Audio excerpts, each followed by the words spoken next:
여러분, 날씨가 요즘 굉장히 무덥습니다. 그렇죠? 그래서 우리가 좌우로 보고 이렇게 한번 인사합시다. 한 주간도 더위를 견디느라 수고하셨습니다. 네, 저기 멀리서 오셨네요.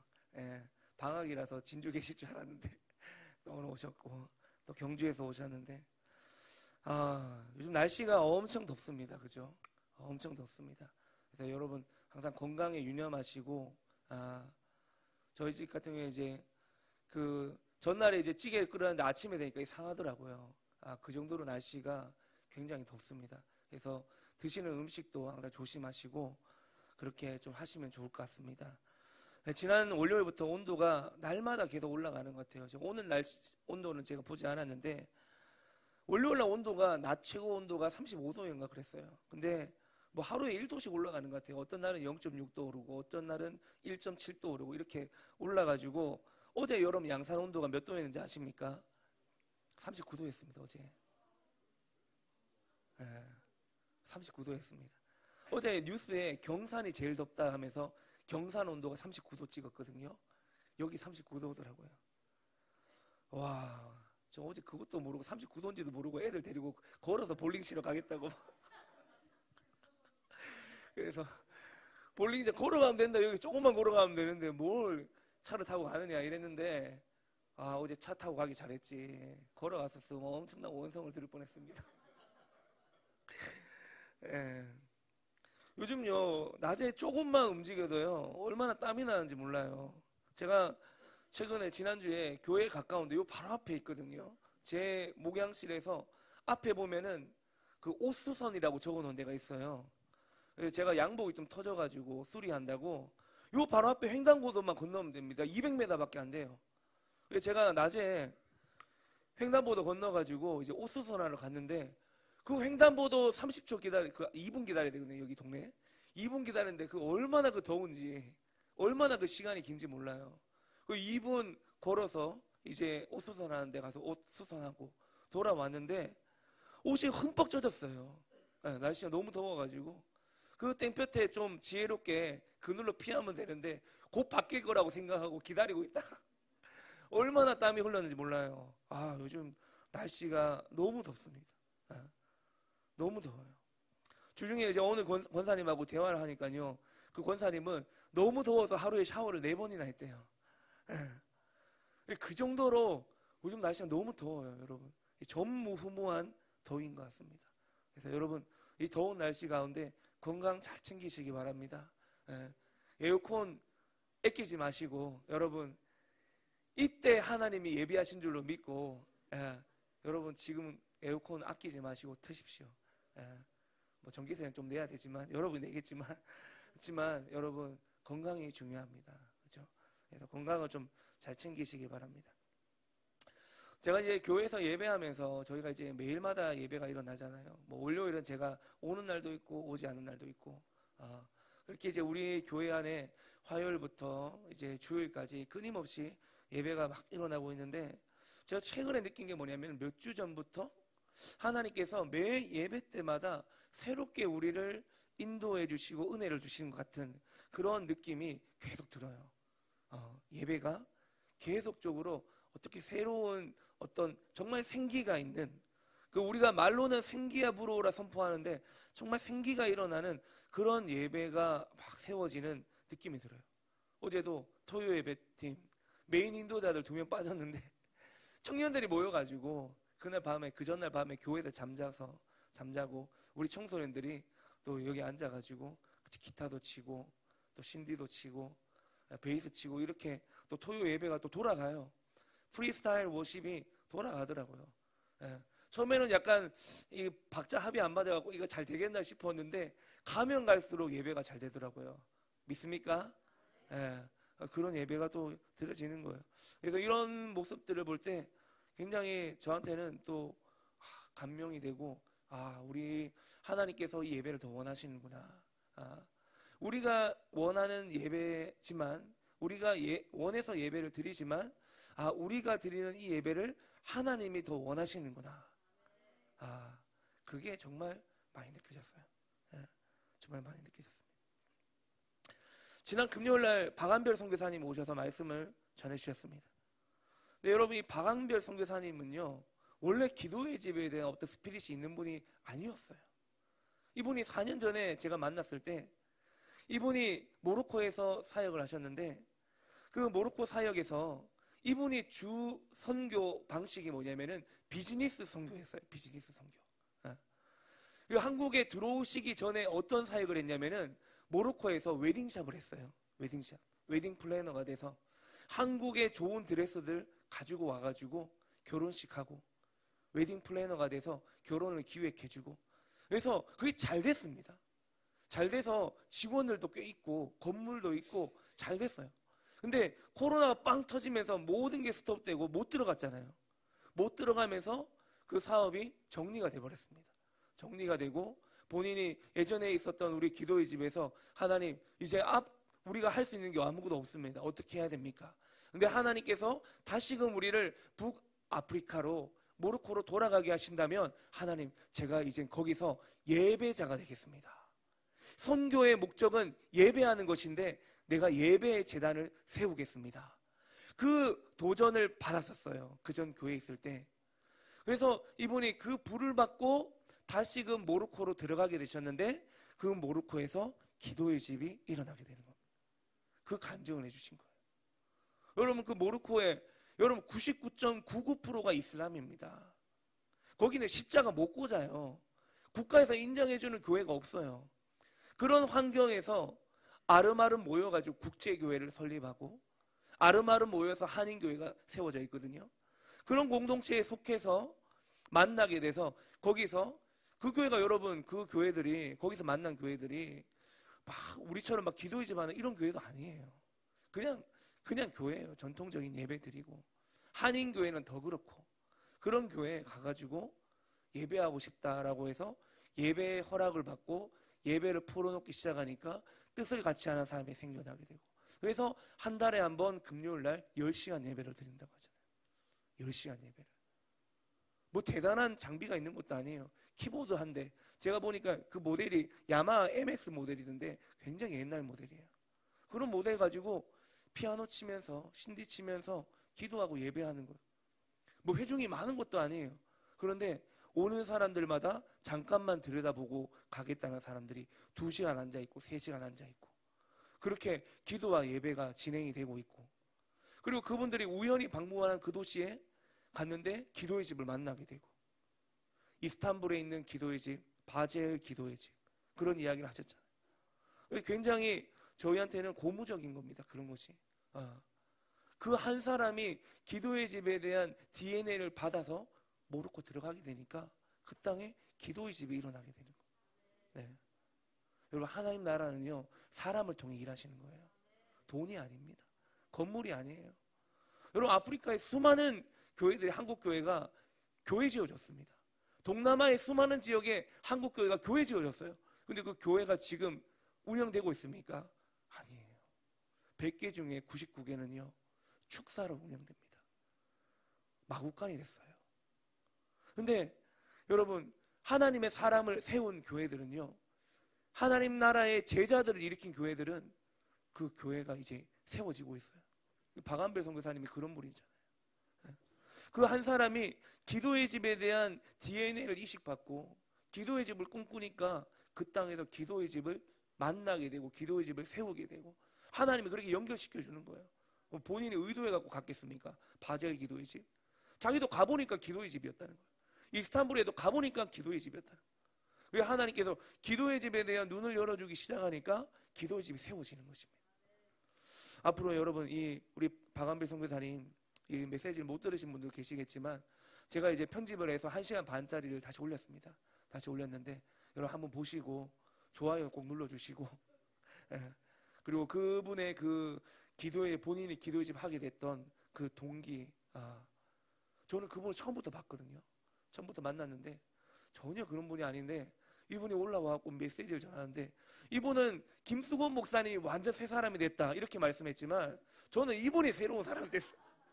네, 이분이 완전 새로운 사람 됐어요. 완전 새로운 분이 돼서 기도에 대한 마음을 받으시고 그 열정이 일어나고 또 이분이 이제 모바일 기도회 집 한다 그랬잖아요. 모바일 기도회 집. 그 이슬람 모스크가 있는 그 사원 주변에 자기는 그 이제 아이압에서 24시간 스트리밍 되는 것을 귀에 꽂고 그 땅을 돌아다니면서 기도한다 하잖아요. 제가 그 선교사님께 그랬어요.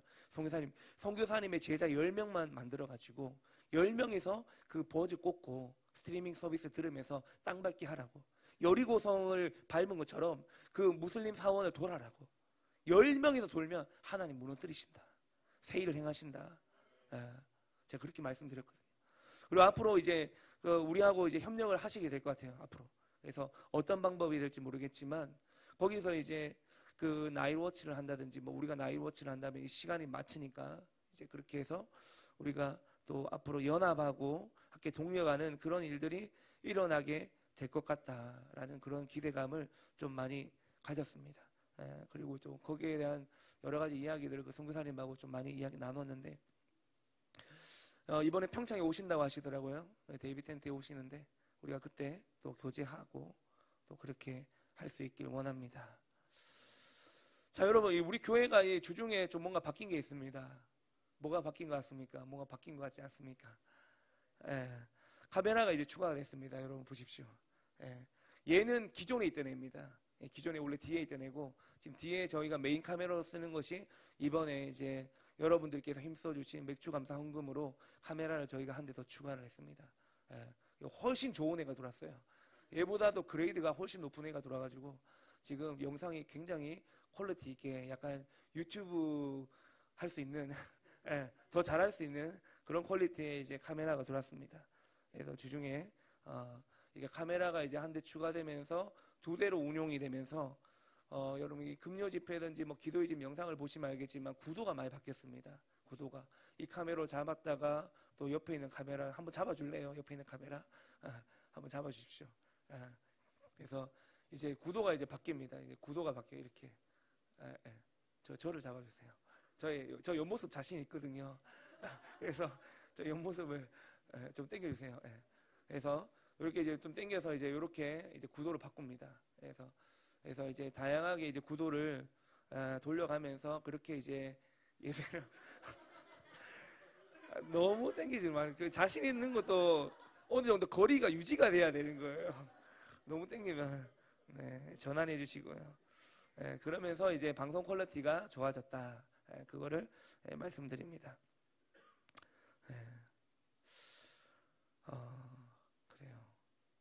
감사하고 감사한 일들이 너무 많은 것 같습니다. 요즘 감사한 일이 너무 많고 제가 예전에 이제 그 홍민기 목사님이라고 지금 이제 해운대에 라이트하우스를 개척하신 목사님이신데 이 홍민기 목사님이 그런 말씀 한번 하시더라고요. 제 얼굴을 비춰주세요. 홍민기 목사님이 그런 말씀 하시더라고요. 목사는 교회를 개척해봐야 주님의 마음을 안다. 그런 말씀을 하시던데 좀 이해가 되더라고요. 목회자가 왜 교회를 개척해야지 주님의 마음을 안다라고 했는지 그 홍민기 목사님 말씀이 좀 이해가 되는데 사실 우리 교회는 개척은 아닙니다. 근데 시작은 개척이었어요. 그렇죠? 시작은 개척이었습니다. 근데 지금 우리의 상황은 사실 상가교회입니다. 그냥 일반적인 교회입니다. 하지만 어쨌든 시작은 개척으로 시작이 됐는데 여러분 주변에 혹이나 우리 교회가 궁금하신 분들이 계시다면요. 여러분 홈페이지나 인스타그램이나 유튜브를 추천해 주시기 바랍니다. 요즘 이제 우리 교회 유튜브 채널이 이제 구독자가 좀 늘어나고 있어요. 벌써 155명입니다. 그리고 인스타 팔로우도 늘어나고 있어요. 팔로우 하는 분도 있고 팔로우 하지 않지만 우리에게 좋아요를 보내주는 분도 있고 또 개중에는 우리와 지금 함께 하진 않지만 개인적으로 우리가 잘 아는 그런 분들도 있고 또 언젠가는 그분들과 또 함께 예배하는 날이 오게 될 줄 믿습니다. 그래서 여러분 주변에 이제 우리 교회 어떤 교회냐 뭐 궁금해 하시는 분이 있으면은 홈페이지를 추천하십시오. 홈페이지를 추천하면은 홈페이지의 사역 스케줄은 제일 먼저 업데이트 됩니다. 홈페이지에. 저희가 교육자 회의를 마치고 뭔가 수정하는 부분이 있다면 제일 먼저 제가 업데이트하는 부분이 홈페이지예요. 그래서 홈페이지를 소개시켜드리고 또 유튜브 소개시켜주고 인스타그램 소개시켜주고 또 우리 교회가 어떤 사역을 하고 있는지 어떤 방향으로 가고 있는지 그거 보면 다 나와 있습니다. 다 나와 있고 또 우리 교회의 비전이 무엇인지 설교자는 누군지 뭐 심지어 우리 교회 밥은 뭐가 나오는지 그거 다 나와 있죠. 다 나와 있으니까 그렇게 그걸 이용해서 추천해 보시면 되겠습니다. 추천해 주시면 되겠습니다. 저는요, 여러분 요즘 좀 느끼는 게 뭐냐면, 제가 이제 지난번에 구원과 부르심이라는 설교하면서 살리시고 일으키시고 또 그다음 뭐라고 했습니까? 제가 앉히시고. 자, 이게 쓰리고라고 했죠.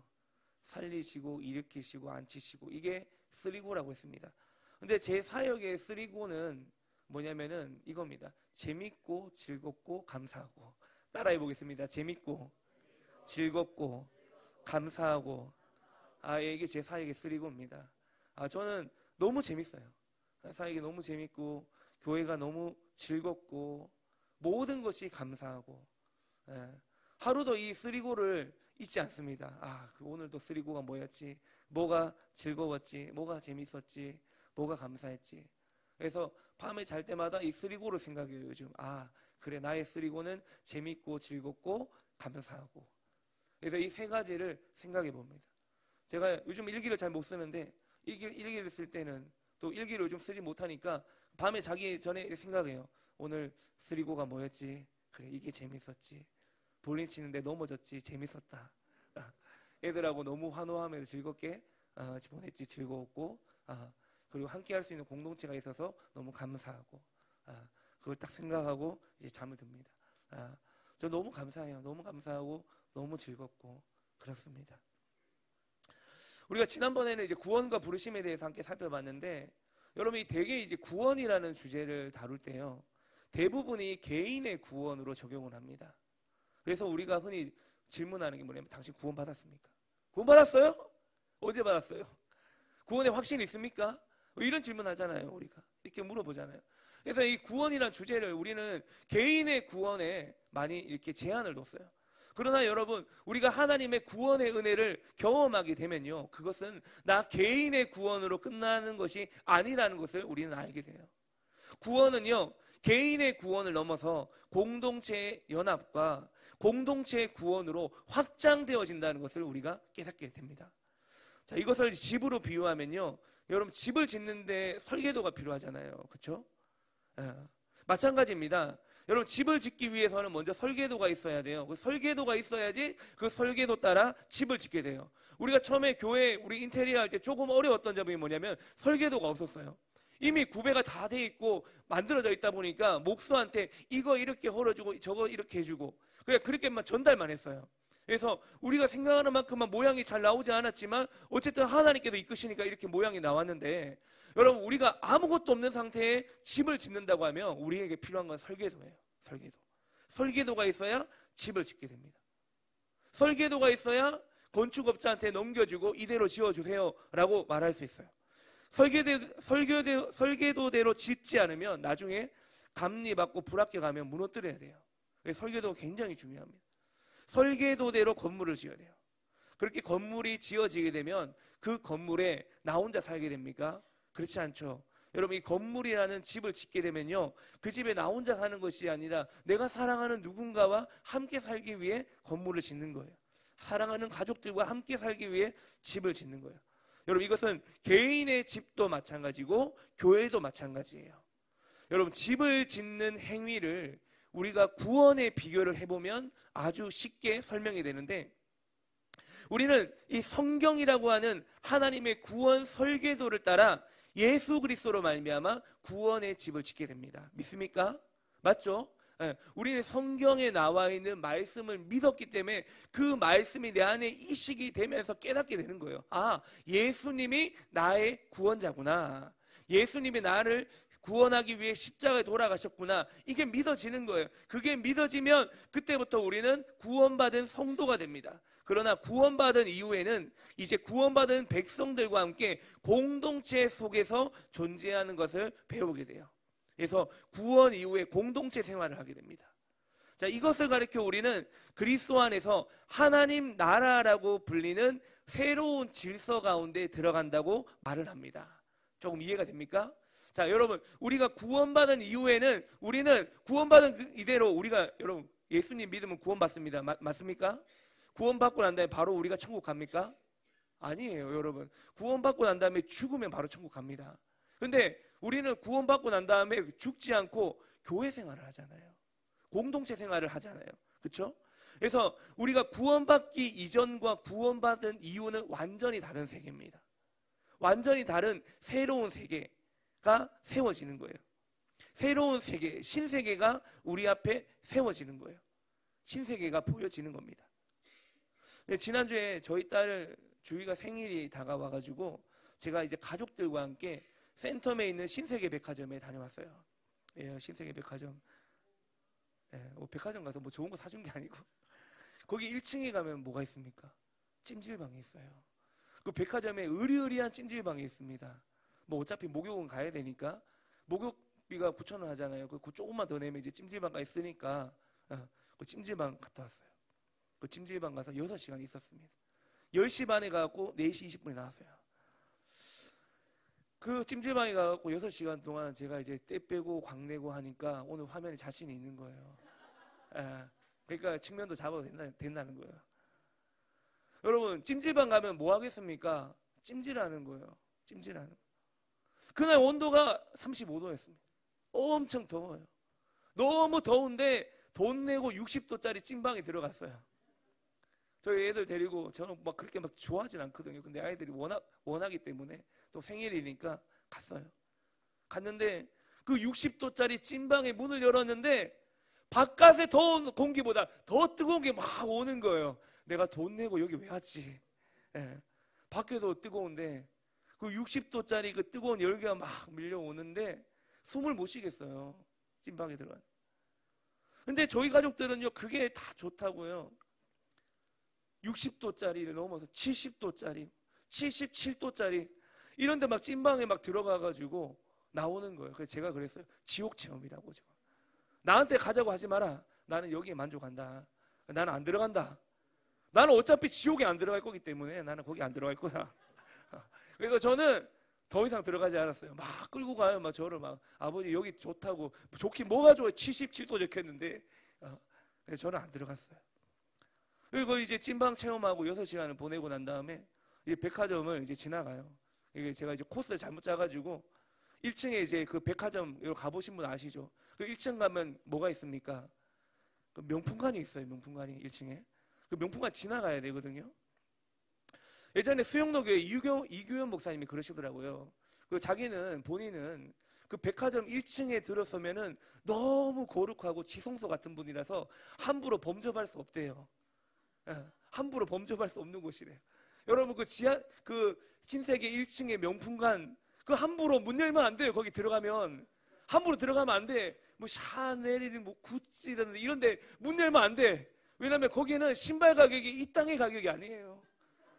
하나 잡으면 신발이 물 100만 원짜리야. 그 함부로 문 열면 안 되는 아주 거룩한 곳이 있다는 거예요. 그곳. 그래서 저희 아이들하고 이제 그 지나만 가요. 야 빨리 지나가자. 빨리 지나가자. 빨리 지나가. 그 지나가는데 저희 자녀 중에 한 명이 이러는 거예요. 아버지 여기 진짜 신세계예요. 이러는 거예요. 신세계. 그런 거예요. 깜짝 놀라서 얘가 신세계 아버지 여기 진짜 신세계예요. 그래서 제가 그랬어요. 속으로. 그래 맞아. 우리가 육신을 따라 살게 되면 백화점이 신세계처럼 보여. 우리가 육신을 따라가 살게 되면 백화점이 신세계야. 그러나 우리가 영을 따라 살게 되면 교회가 신세계처럼 보여야 돼. 믿습니까? 제 말이 맞습니까?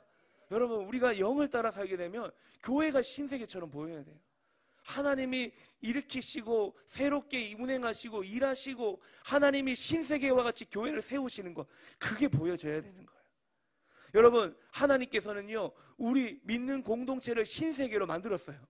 구원받기 이전에 우리는 전혀 이런 세계가 있는지 몰랐어요. 근데 구원받고 믿음 생활하고 교회 공동체 안에 오니까 우리가 생각하지 못하는 신세계가 여기 안에서 세워지는 거예요. 그것을 성경에서 뭐라고 하냐면 하나님 나라라고 합니다. 따라해 보겠습니다. 하나님 나라. 하나님 나라. 또 다른 표현이 있는 거예요. 천국의 그림자. 새하늘과 새 땅의 모형이다. 그렇게 표현하는 거예요. 여러분 교회 공동체는요 천국의 그림자예요. 새하늘 새 땅 모형이에요. 여러분, 우리가 이렇게 믿음 생활 잘 하다가 나중에 죽으면 천국 가잖아요. 천국 가도 이상하지 않아요. 왜? 우리가 이 땅에서 하나님 나라를 경험하고 있거든요. 믿습니까? 여러분, 이 공동체가 천국에 올라가면 하나님 나라가 그 땅에서 또 세워지는 거예요. 그런데 여러분, 오늘날 한국 교회 안에 비극이 있다고 한다면 무엇입니까? 교회 안에 하나님이 신세계 하나님의 나라를 세워놨는데 성도들이 그걸 경험하지 못하는 거예요.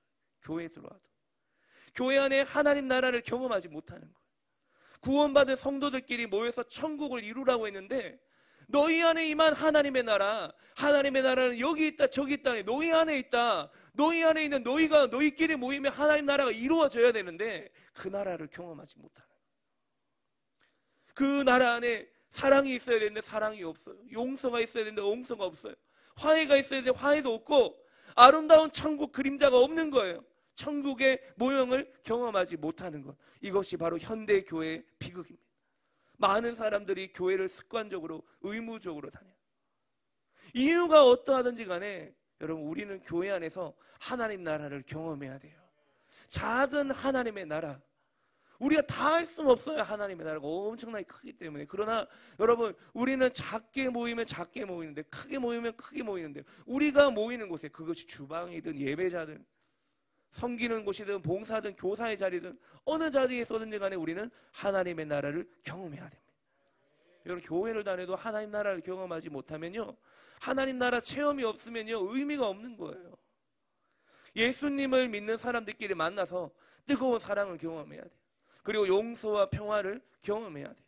여러분, 이것이 바로 교회라는 것입니다. 여러분, 사도 바울은 구원을 종합적인 동시에 입체적으로 설명을 하는 거예요. 단면이나 인면으로만 설명하는 것이 아니라 전체적으로 설명해요. 그래서 우리는 그리스도와 연합하고, 따라합니다. 그리스도와 연합하고 성도들과 연합하자. 여러분, 우리가 구원받을 때는 그리스도와 연합하잖아요. 근데 구원받은 이후에는 우리의 구원은 여러분 성도들과 연합으로 확장이 되어져야 된다는 것입니다. 우리가 다 모였잖아요. 그죠? 맞잖아요. 그죠? 여러분, 지금까지 그리스도와의 연합에 관해 제가 에베소서 2장 10절까지 설명을 했다면, 이제는 믿는 성도들 사이에 성령을 같이 받은 성도들 사이에 생기는 연합에 관해 이야기를 좀 하려고 합니다. 자, 이것을 설명하기에 앞서 바울은 그리스도와 연합하기 전에 우리 상태가 어땠는지 이렇게 이야기했어요. 에베소서 2장 11절입니다. 같이 읽겠습니다. 시작.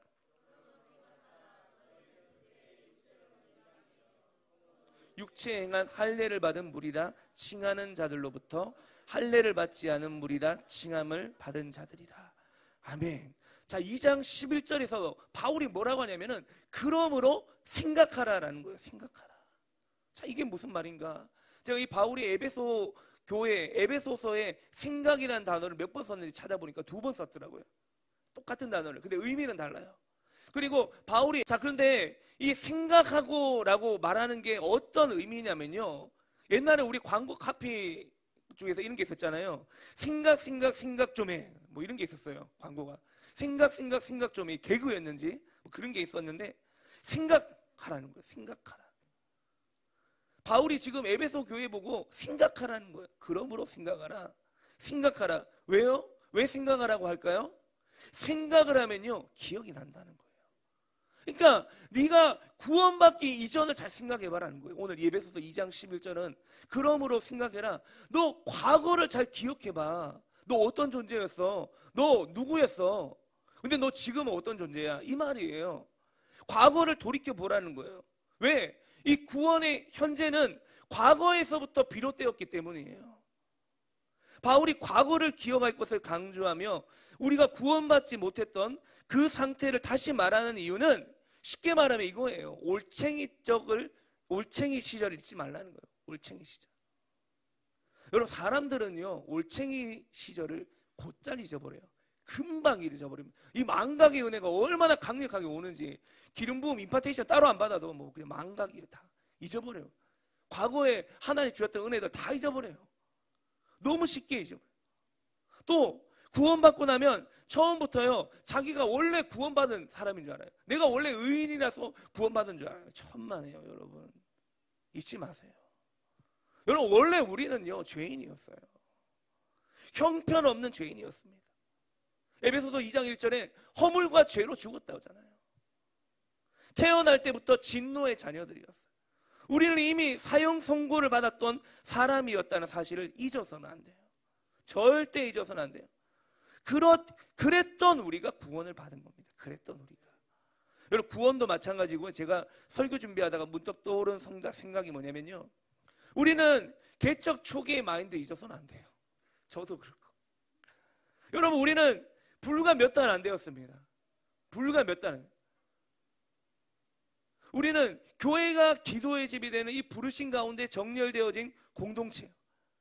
여러분, 처음에 우리 교회에 들어올 때, 우리 공동체 안에 속할 때 그 열정 잊어버리면 안 된다고요. 여러분, 마귀는요 열정을 뺏어가더라고요. 생각해 보니까. 여러분, 근래에 오신 우리 새가족들도 계세요. 다들 우리 공동체의 비전에 함께 마음을 모아서, 마음을 사서 같이 하는 거잖아요. 등록한 거잖아요. 여러분, 이 부르심의 마음을 모아 여기 모였잖아요. 흔들리면 안 돼요. 흔들리면 안 돼요. 정말 교회다운 교회를 보길 원하고, 기도의 집다운 기도의 집을 보길 원해서 우리가 여기 모였어요.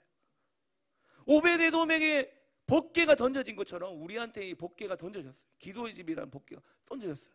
다윗의 장막이 던져졌어요. 그래서 우리가 여기서 자리를 폈죠. 우리는 여기서 기도와 예배의 제단을 쌓기로 결단했습니다. 여러분, 잊으면 안 돼요. 여러분, 처음 사랑을 회복하실 수 있게 축원합니다. 네, 처음 마음을. 저도 그렇고, 저도 설교 준비하면서 그래, 그렇지, 다시금 내가 타올라야 되겠다. 다시금 열정을 회복해야지. 나는 개척교회 목사야, 이거 잊으면 안 돼. 그래서 나는 열심히 해야 돼. 더 기도해야 되고, 열정이 식으면 안 돼. 저 스스로한테 이야기하는 거예요. 여러분, 마찬가지로요, 죄인이었던 우리가 구원받은 의인이 되었다는 것도 잊으면 안 돼요. 잊으면 안 돼요. 그렇기 때문에 예수님을 믿고 성령을 받고 아무리 교회 오래 다녀도 내 안에 아직도 끊임없이 죄의 유혹과 사탄의 도전과 욕심과 시기와 못된 것들이 꿈틀거리고 있는 것을 보게 되는 거예요. 이것이 하나님 안에 은혜와 긍휼로 감싸지고 감추어진 것뿐이지 자신이 원래 그런 사람이 아니라는 사실을 우리는 알고 있어야 돼요. 이것이 바울이 말하고자 하는 것입니다. 여러분, 더러운 것을요 그냥 하얀 보자기로 감싼 것밖에 없어요. 우리의 상태는. 여러분, 하얀 보자기로 더러운 것을 감쌌다고 해서 하얗다고 착각하면 안 돼요. 보자기가 벗겨지면요 다 드러나는 거예요. 다 드러나는 거예요. 원래 하얗지 않다는 게 다 드러나는 거예요. 시커멓고 못된 것들이 그 속에서 계속 나오는 거예요.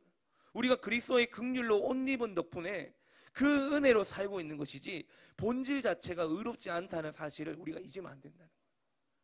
거기서부터 구원의 감격과 기쁨과 구원의 완성이 시작이 되는 겁니다. 이어서 그리스도와의 연합이 어떻게 시작되었는지를 살펴보겠습니다. 여러분, 인간은 처음부터 허물과 죄로 죽었던 존재잖아요. 본질상 진노의 자녀였잖아요. 이 말을 종교적으로 표현하면요, 개 같은 이방인이요, 하나님 없는 자요, 하나님의 약속의 표를 받지 못한 무할례당에 속한 자라는 얘기입니다. 그 이야기의 11절은. 그러므로 눈을 크게 뜨고 자신의 본질과 죄성과 형편을 똑똑히 바라보며 생각하라는 거예요. 첫 번째로 뭘 생각해야 되느냐? 첫 번째로 우리의 모습은 그리스도와 떨어진 상태였다는 거예요. 즉 그리스도 밖에 있는 상태였음을 생각해야 된다. 이것은 이스라엘의 시민권에서 제외된, 다시 말해 천국 시민권에서부터 제외된 상태였다는 거예요. 언약에 속하지 않던 시민이며 메시아에 대한 소망이나 미래에 대한 비전이 없었던 이방인 외국인 처지였다는 거예요. 바울은 우리가 하나님을 모르는 무신론자와 같은 처지였다고 말합니다. 자기의 본질을 망각하고 영적으로 교만해져서 하나님 앞에 망령된 행실을 하는 이들이 너무나 많기 때문에 자기 처지를 다시 한번 돌아봐라, 그 말입니다. 두 번째로 현재 연합한 상태란 어떤 것인가를 생각해 보라는 거예요. 우리가 어떻게 예수님에게 접붙임을 받았고 구원을 받았고 예수님과 어떻게 연합하는 상태가 되었는지를 성경은 이렇게 설명합니다. 13절이에요. 같이 읽겠습니다. 시작.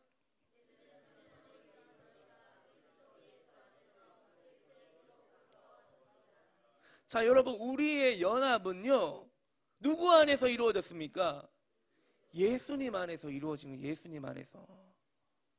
전에는 멀리 있던 너희가, 우리가 이제는 그리스도 예수 안에서 예수님의 피로 가까워졌다는 거예요. 여러분, 예수님은 단순히 한 인간이 아니고요. 예수님은 단순히 한 인간이 아니라 인간의 몸을 입으신 하나님 자신이에요. 그래서 예수님 안에서 하나님의 놀라운 구원의 계획이 성취되는 거예요. 그리스도와의 연합은 예수 그리스도의 피를 통해 이루어졌다고 성경은 말합니다. 염소와 송아지 피가 아니에요. 자기 자신의 피로 단번에 구약의 모든 제사를 폐하시고 인류의 모든 죄악의 피를 예수님이 당신의 거룩한 피로 씻어주신 거예요. 우리 죄를 씻어주셨을 뿐만 아니라 내 죄를 씻어주셨고, 그리고 오고 오는 많은 세대에게 예수 그리스도의 이름을 부르는 많은 세대에게 모두가 이 죄를 씻김받는 놀라운 역사를 허락하셨다는 거예요. 어디에서? 십자가에서요. 저 십자가에서 예수님이 다 이뤘다는 거예요. 여러분, 이 십자가의 연합은 두 가지 의미예요. 첫 번째는 우리는 태어날 때부터 그리스도 예수님과 분리된 이방인 상태였다는 것. 그리고 두 번째는 이 연합은 예수님의 피로써 완전히 이루어졌다는 것.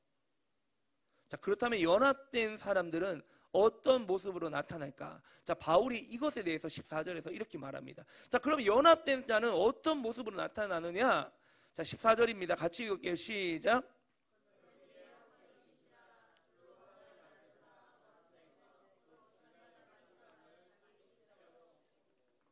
아멘. 자, 여러분, 이것이 구원받은 이후, 연합된 이후의 모습이에요. 여러분, 연합이라고 하는 것은요, 그리스도와 나와의 연합이고 한 걸음 더 나아가서 공동체적 연합입니다. 따라합니다. 공동체적 연합이다. 예. 여러분, 예수님과 연합되셨습니까? 예수님께 접붙임 됐습니까? 자, 그러면 여러분, 우리 혼자 믿는 게 아니잖아요. 그죠? 그때부터 우리는 하나님 나라를 이루어가는 거예요. 공동체를 이루어가는 거예요. 우리는 연합되었어요. 연합됐습니다. 자, 그리스도와의 연합의 표적에 대해서 말씀을 좀 살펴보고 같이 기도하도록 하겠습니다. 네, 예배팀 좀 이따 제가 사인 줄게요. 자, 여러분, 그리스도와 연합된 자의 첫 번째 표적은 평화예요. 평화. 자, 뭐라고요? 평화. 근데 어떤 평화냐? 이게 마음의 평화입니다. 예수님을 믿는 이들은 어떤 처지와 형편에서도 평화를 잃지 않는 사람들이에요. 여러분, 오늘 죽을 수밖에 없는 처지에 있다 하더라도 구원받은 사람은 평안을 잊어버리지 않습니다. 믿습니까? 여러분, 에베소서 설교를 시작하면서 우리는 바울이 은혜와 평강이 너희에게 있을지어다 그랬죠? 여러분, 은혜는 구원의 시작이에요. 그러면 구원받은 사람의 결국은 무엇입니까? 구원받았다고 하는 사람의 증거가 무엇입니까? 하나님과 평화를 이룰 뿐만 아니라 자기 마음속에도 평화가 있는 거예요. 왜요? 예수님이 평화의 왕이시거든요. 그래서 성령이 우리에게 주시는 마음은 어떤 마음입니까? 의와 평강과 희락이라 했잖아요. 바울이 로마서 15장에서. 여러분, 성령이신 예수님이 우리 안에 계시면 우리는 우리 안에 평안이 있습니다. 믿습니까? 여러분, 성경에 보세요. 예수님이 가시는 곳에 평화가 있어요. 평안이 있어요. 분열하는 곳에 화해의 역사가 일어나잖아요. 병든 자가 치유받으면서 평화가 임하잖아요. 여러분, 이것이 구원받은 모습이요, 연합된 모습입니다. 그뿐만 아니라 둘로 하나를 만드세요. 둘 사이에 가로막힌 담을 예수 그리스도의 피로 허무셨다고 성경은 선언하고 있습니다. 예수님의 피로 다 무너뜨린 거예요. 담을 무너뜨려버린 거예요. 그래서 성경에 조금 전에 읽은 본문에 보면은 중간에 막힌 담을 허무셨다 했는데, 이 중간에 막힌 담에 대한 해석이 여러 가지가 있어요. 뭐 어떤 해석이냐면 이방인과 유대인의 담을 무너뜨리셨다, 예수님이. 또 성소와 지성소의 커튼을 찢어버렸다. 또 율법의 노예의 상태로부터 자유케 하셨다. 뭐 여러 가지 해석이 있어요. 근데 다 맞아요. 다 맞는 해석인데, 자, 우리한테 적용을 해보면요, 우리한테 이걸 적용해 볼게요. 좀 피부에 와닿게.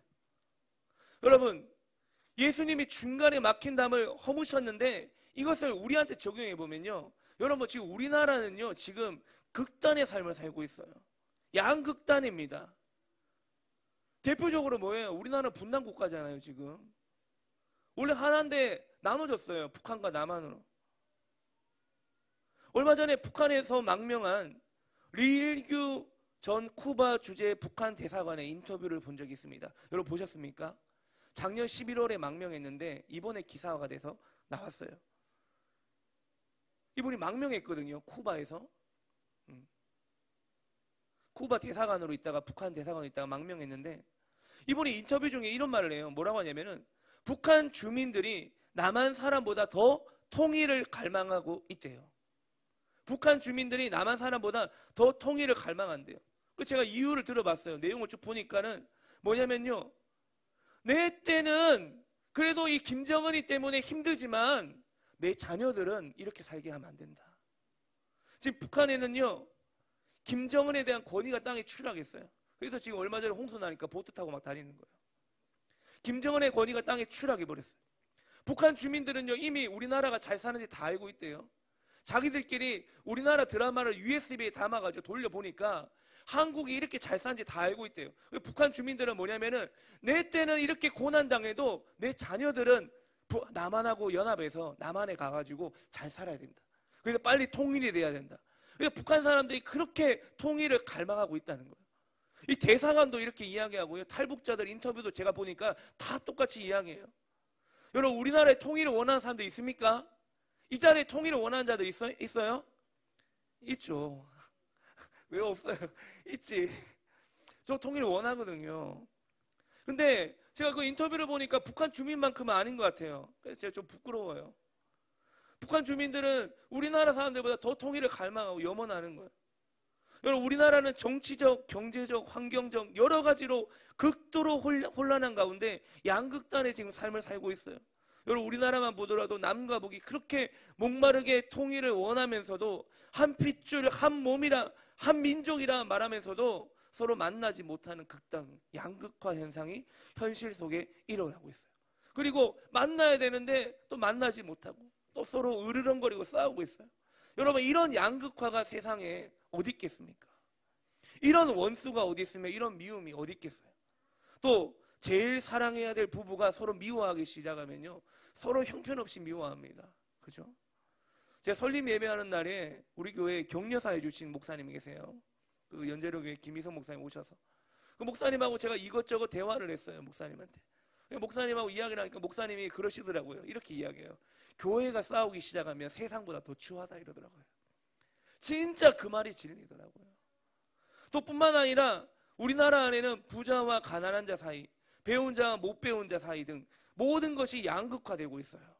끼리끼리 군벌, 족벌, 파벌, 뭐 별의별 게 다 있어요. 뭐 동과 서, 별의별 게 다 있습니다. 여러분, 이 담을 헐 수 있는 것은요, 십자가밖에 없습니다. 여러분, 이 모든 양극화된 것들을 무너뜨릴 수 있는 것은 예수님의 보혈밖에 없습니다. 어떤 시스템이 아니에요. 여러분, 제도가 아닙니다. 어떤 철학도 아니고 어떤 이론도 아니고 어떤 애국심도 아니고 정의감도 이것을 허물 수 없어요. 예수 그리스도의 보혈만이 하늘과 땅 사이에 막힌 담을 헐었을 뿐만 아니라 너와 나 사이에 막힌 담을 헐고 우리 안에 양극화된 모든 것을 헐 수가 있습니다. 여러분, 예수님의 보혈밖에 없어요. 어떤 이론이 아니에요. 여러분, 나라가 연합하는 것도 예수님의 보혈이 필요하고, 교회가 하나 되고 가정이 하나 되고 지인들이 하나 되고 가족들이 하나 되는 거, 여러분, 예수님의 보혈밖에 없습니다. 십자가 앞에 다 녹아져 내려야 되는 거예요. 예수님의 보혈이 강같이 흘러야 되는 거예요. 여러분, 우리는 이 말씀을 믿습니다. 우리에게 필요한 것은요, 다른 게 아니에요. 예수님의 보혈이에요. 예수님의 보혈이 우리에게 임하고 그 보혈로 덮어지면 모든 죄가 눈 녹듯이 사라지게 되고, 내 마음에 응어려진 감정들도 예수님의 보혈로 다 씻어지고 녹아지는 거예요. 사랑하지 않는 마음이 사랑하는 마음을 바뀌게 되고, 좋아하지 않은 마음이 좋아하는 마음을 바뀌게 되는 거예요. 여러분, 예수님의 보혈은 우리 가정에도 필요합니다. 믿습니까? 여러분, 집안에 성경이 있다고 해서 예수님 믿는 겁니까? 아니죠. 집에서 예배 드린다고 해서 예수님이 거기 계십니까? 아니에요. 정말 우리 가정에 예수님이 계십니까? 내 마음속에 예수님 계십니까? 진짜 예수님이 내 마음에, 내 가정에 계신다고 한다면 이러한 우리 안에 있는 갈등들이 허물어지기 시작한다고 성경은 말하고 있어요. 이것이 바로 예수님이 우리에게 주신 평안입니다. 평안하라, 고요하라. 그 풍랑이 일리는 그 바다에서 예수님이 제일 먼저 선포했던 게 뭐예요? 평안하라, 고요하라. 여러분, 예수님은 평안의 왕이십니다. 평화의 왕이십니다. 우리 안에 평안을 주시는 거예요. 평화를 주시는 거예요. 두 번째로, 연합된 상태로에서 보이는 것은 인간관계 속에서의 화해예요. 여러분, 율법은 유대인과 이방인 사이의 장애물이었습니다. 자, 2장 15절입니다. 15절 같이 읽을게요. 시작.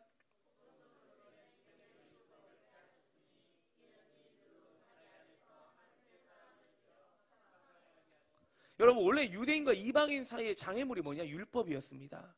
율법의 기준에 너 유대인이냐 아니냐, 할례당이냐 무할례당이냐, 이렇게 다 율법이 기준이 됐거든요. 근데 예수님이 법점으로 된 계명의 율법을 폐하셨다는 것은 예수님이 율법 자체를 부인하거나 폐기했다는 의미가 아닙니다. 이거는 오히려 율법 때문에 생겨진 장애물을 제거했다는 거예요. 율법을 살리고 모든 장애물을 제거함으로써 하나님 앞에 나아갈 길을 예비하셨다는 것입니다. 결국 예수님은 유대인과 이방인을 자기 안에서 세 사람으로 지었습니다. 예수님 안에서 다 이어지는 거예요. 이로써 유대인과 이방인 사이에 화해가 이루어졌습니다. 화해의 역사는 교회 안에서도 일어나야 돼요. 교회 안에 어떤 파벌도 있으면 안 됩니다. 여러분 다 소중합니다. 개척 멤버도 중요하고, 저희와 같이 뜻을 함께하고, 나중에 오신 분도 다 중요하고, 다 중요합니다. 그래서 여러분, 어느 누구 하나 이것이 나의 이 기득권이 되고 이기가 돼서는 안 돼요. 내가 막 개척 멤버라고 의심돼서도 안 돼요. 여러분, 그 말 아껴야 돼요. 여러분, 우리는 모두가 다 십자가 안에서, 부르심 안에서 연합된 공동체입니다. 믿습니까? 여러분, 어떤 계급도 존재해서는 안 돼요. 왜냐하면 그리스도가 계신 곳에서는 화해와 화목의 역사가 가장 중요한 표적이기 때문입니다.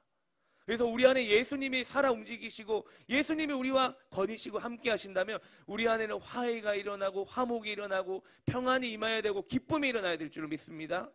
여러분, 아무리 많은 것을 성취했다 하더라도 우리끼리 서로 사랑할 수가 없다면, 형제끼리 서로 반목하거나 질시하거나 우리는 그렇게 한다면 여러분, 우리는 실패한 자들이 되는 거예요. 여러분, 교회 건물도, 교회 조직도, 관련 프로그램도, 기도의 집도 아무런 의미가 없는 거예요. 우리끼리 연합하지 못하고 사랑하지 못하고 하나 되지 못하면 아무런 의미가 없는 거예요. 중요한 건 뭐예요? 서로 용서하는 거예요. 사랑하는 거예요. 관용하는 거예요. 나보다 남을 낮게 여기는 거예요. 평화를 누리는 거예요. 그것이 그리스도의 몸된 교회의 첫 번째 증거이기 때문입니다. 예배팀 올라와 주십시오. 여러분, 제가 예전에 교회학교 사역할 때 이런 말씀 외운 적 있어요. 이 말씀 갖고 한 달 동안 애들하고 외웠어요. 뭐라고 외웠냐면 잠언 17장 1절이에요. 이렇게 외웠어요. 마른 떡 한 조각만 있고도 화목하는 것이 제육이 집에 가득하고도 다투는 것보다 나으니라. 잠언 17장 1절 말씀. 아멘. 아멘. 제가 이 말씀을 이렇게 외웠어요. 아이들 데리고 앉혀놓고 한 달 동안 애들이 잘 외우지만 우리가 기억하자고 한 달에 하나만 제대로 외우자. 그래서 잠언 17장 1절 가지고 제가 못하는 랩을 짜가지고 마른 떡 한 조각만 있고도 화목하는 것이 제육이 집에 가득하고도 다투는 것보다 나으니라. 이렇게 애들하고 막 외웠었어요. 여러분, 무슨 말입니까? 여러분, 아무리 큰 집에 살고 집에 제육, 고기 반찬이 가득해도 다투면 소용이 없다는 거예요. 그렇게 다투고 사는 것보다 남의 집에 살아도 서로 사랑하는 것이 교회의 참된 모습이라는 겁니다. 마른 떡 한 조각만 있고도 화목하는 것이, 여러분, 콩 한 쪽도 나눠 먹으라 그러잖아요. 여러분, 교회는 그런 공동체예요. 없으면 없는 대로, 있으면 있는 대로 서로 나누고 베풀고 하나 되고 연합하는 거예요. 그게 교회예요. 교회는 여러분, 하나님이 그렇게 하라고 부르신 거예요. 여러분, 진정한 교회는요, 사랑으로 하나 되는 교회입니다.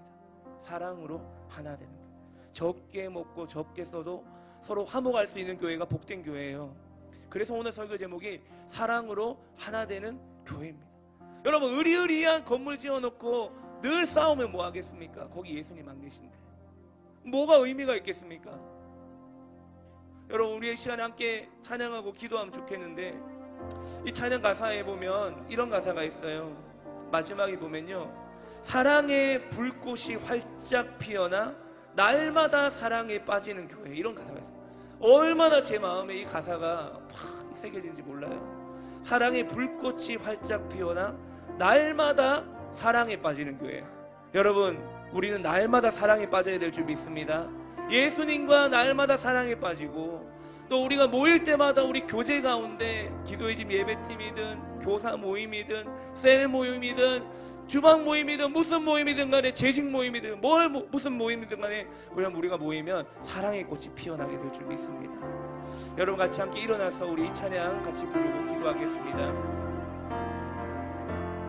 진정한 예배가 숨쉬는 교회, 주님이 주인 되시는 교회, 믿음의 기도가 쌓이는 교회, 최고의 찬양을 드리는 교회. 말씀이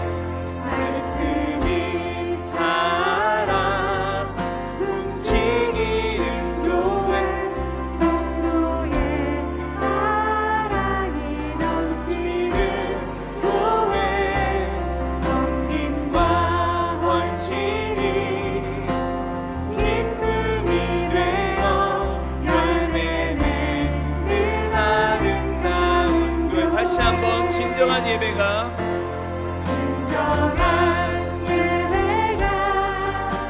숨쉬는 교회, 주님이 주인 되시는 교회, 믿음의 기도가 쌓이는 교회, 최고의 찬양을 드리는 말씀이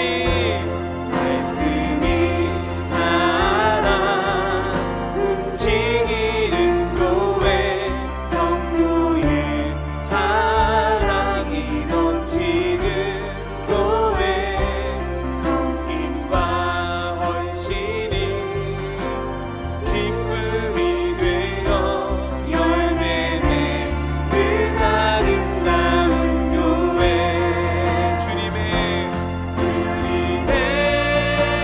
마음 닮아서 이웃을 사랑하는 교회, 주님의 영광을 위해서 빛 되신 주님 전하는 교회,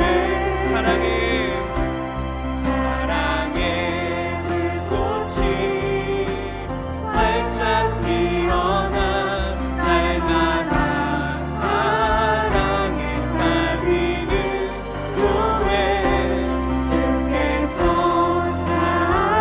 사랑하는 우리 교회가 이런 교회 되게 하소서. 그럼 같이 함께 기도합시다. 여러분, 혹시나 우리 안에 보이지 않는 담이 있다면 이 시간 우리 선포합시다. 예수 그리스도의 보혈로 막힌 담은 무너질지어다. 사랑으로 하나 되는 가정이 될지어다. 사랑으로 하나 되는 교회가 될지어다.